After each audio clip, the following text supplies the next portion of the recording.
ইতিহাসের পাতা ঘাটতে গিয়ে নেইমারের ইতিহাস দেখলে আপনি আঁতকে উঠবেন। ফুটবল ইতিহাসে সেরা কামব্যাকের গল্পটি এই মহানায়কের নামেই লেখা আছে। শেষ 5 মিনিটে দুর্ধর্ষ 3 গোলে অবদান রেখে সে বুঝিয়ে দিয়েছিল ফুটবল তার পায়ের জাদু। সেদিন অবাক হয়েছিল মাঠে থাকা হাজার হাজার দর্শক, কোচ, এমনকি সতীর্থ লিওনেল মেসিও। সবাই অবাক হয়ে তাকিয়েছিলেন ব্রাজিলিয়ান এই সুপারস্টারের দিকে। কি হয়েছিল সেদিন? 5 মিনিটে নেইমার কি করেছিল? কেনই বা এই সময়টাকে বলা হয়ে থাকে ইতিহাসের সেরা কামব্যাক? চলুন বিস্তারিত দেখি। উয়েফা চ্যাম্পিয়ন্স লিগের রাউন্ড 16 কোয়ার্টার ফাইনালের লক্ষ্যে মাঠে নেমেছিল পিএসজি বনাম বার্সেলোনা। নেইমার, মেসি, সুয়ারেজের মতো বাঘা বাঘা তারকা থাকতেও প্রথম লেগে পিএসজি 4-0 ব্যবধানে হারিয়েছিল বার্সাকে। অর্থাৎ দ্বিতীয় লেগে বার্সাকে ম্যাচ জিতে করতে হবে 5টি গোল। সবাই হাল ছেড়ে দিয়েছিল। স্বাভাবিকভাবে এমন ব্যবধানে ম্যাচ জিতা সত্যিই অসম্ভব, কিন্তু সেদিন ব্রাজিলের এক নায়ক বলেছিল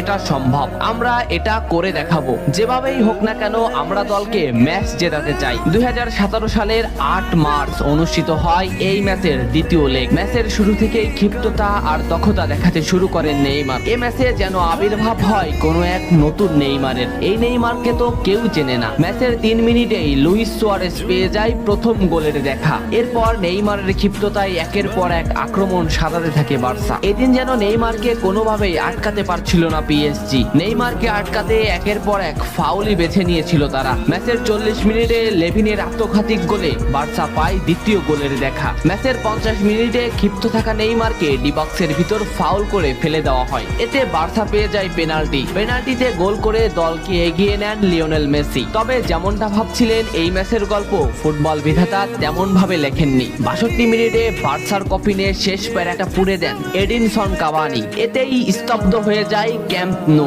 আশা ছেড়ে দেন বার্সা কোচ লুইস এনরিক। শুধু কি তাই, স্তব্ধ হয়ে যান লিওনেল মেসিও। তবে সেদিন একজন দমে যায়নি। নামটা কি? কমেন্ট করে জানান। বার্সা গোল হজমের পর লিওনেল মেসি ম্যাচের সম্পূর্ণ দায়িত্ব দেন নেইমারের উপর। আবারও শুরু হলো খেলা। ডি বক্সের বাইরে নেইমারকে ফাউল করে ডি মারিয়া। এই পজিশনে 88 মিনিটে বার্সা একটা ফ্রি কিক পায়। তবে এই ফ্রি কিকের দায়িত্ব নেইমারের কাছে বুঝিয়ে দেন মেসি। শট করেন নেইমার এবং করেন অসাধারণ গোল। এই ফ্রি কিকটা বার্সার ইতিহাসের সেরা ফ্রি কিকের একটি হয়ে রয়েছে। এর 2 মিনিট পর সুয়ারেজকে আঘাত করে পেনাল্টি পায় বার্সা। পেনাল্টি নিতে আসেন নেইমার জুনিয়র। সেদিন বার্সা নেইমারের উপরই আস্থা খুঁজে পেয়েছিল। পেনাল্টিতে অসাধারণ গোল করেন নেইমার। এমন পরিস্থিতিতেও 5 গোল করে ম্যাচ সমতা এনেছে বার্সা। এর কিছু সময়ের পরে চলে আসে সেই মাহিন রোহন। ম্যাচের এই মোমেন্টটা লক্ষ্য করুন। ডি বক্সের কিছুটা সামনে নেইমারের পায়ে বল।